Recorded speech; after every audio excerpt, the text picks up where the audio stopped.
یہ نہیں کہ وہ اپنی خطاؤں کے لیے ذمہ دار نہیں ٹھہرتے، بلکہ معاملہ یہ ہے کہ ذمہ دار ہونے کے باوجود خدا نے ان کے گناہوں کو اور ان کی بطالت کو جو وہ خدا کے برخلاف رکھتے تھے ان کے ذمہ نہ لگایا، بلکہ اس کو درست کرنے کی ذمہ داری اپنے اوپر لے لی۔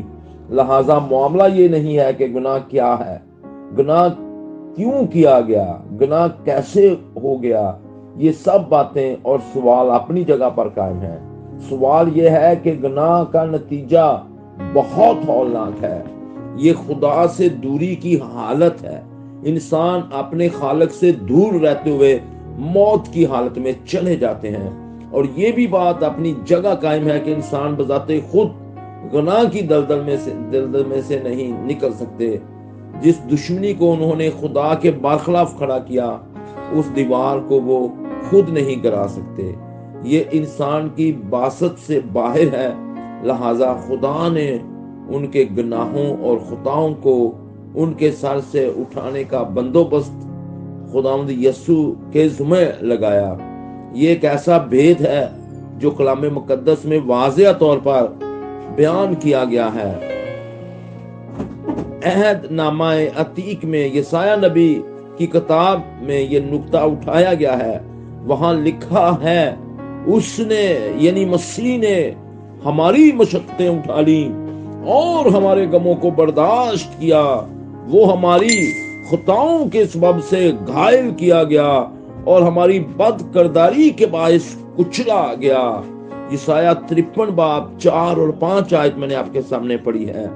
بس ہم سیکھتے ہیں کہ خدا نے تمام دنیا کو اپنے خلاف بغاوت اور گناہ کو مسیح خداوند کے کفارہ کے تحت ختم کر کے اس کے ساتھ میل ملاپ کیا۔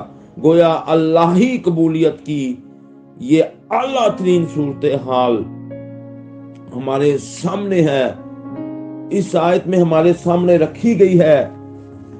یہاں یہ بھی دیکھنا ضروری ہے کہ قدیم مذاہب اور فلاسفوں کے حوالہ سے کبھی یہ نہیں مانا گیا کہ خدا دنیا کو چھوئے، قبول کرے اور اپنا لے، کیونکہ قدوسیت اور پاکیزگی کے حوالوں سے دنیا یعنی مادہ کو ناپاک اور خراب مانا جاتا رہا، اور روحانی وجود یعنی خدا کو پاک مانا جاتا رہا، اور خدا اور دنیا کے درمیان ایک خلیج کو تسلیم کیا جاتا رہا۔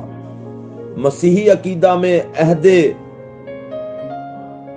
عتیق اور عہد جدید کے حوالوں سے خدا کے مظاہر اور تجسم کا اعتقاد اپنے اندر ایک نیا پن رکھتا ہے کہ خدا کی قدوسیت دنیا کو چھونے اور قبول کرنے سے کم نہیں ہوتی، اگرچہ وہ یہ کام اپنے بیٹے خداوند یسوع کے وسیلہ سے کرتا ہے، لیکن وہ یسوع مسیح کو کسی بھی عمل سے پیچھے نہیں بلکہ اس کے ساتھ ہے۔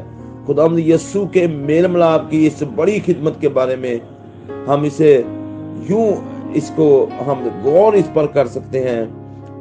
دوسرا کرنتھیوں 5:21 میں لکھا ہے، جو گناہ سے واقف نہ تھا اسی کو اس نے ہمارے واسطے گناہ ٹھہرایا تاکہ ہم اس میں ہو کر خدا کی راست بازی ہو جائیں۔ راست بازی یسوع مسیح نے دنیا کا گناہ اپنے اوپر لے کر دنیا کو خدا کے لیے قابل قبول بنایا۔ اس سارے عمل کو میل ملاپ کا عمل کہتے ہیں۔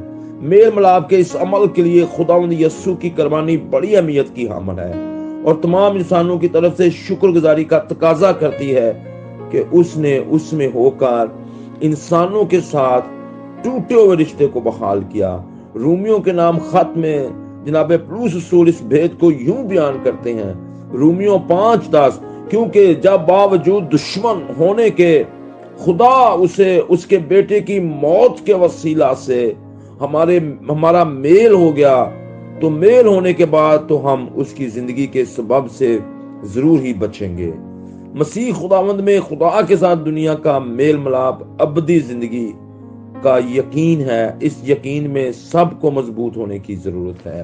مسیحی ایمان اور فاعل حیثیت میں ایمانداروں سے ہر مقام پر عملی اقدام کا تقاضا کرتا ہے۔ یہاں بھی پولس رسول نے میل ملاپ کے الہی قدم کے جواب میں درج کیا ہے کہ اس نے یعنی خدا نے میل ملاپ کا پیغام ہمیں سونپ دیا ہے۔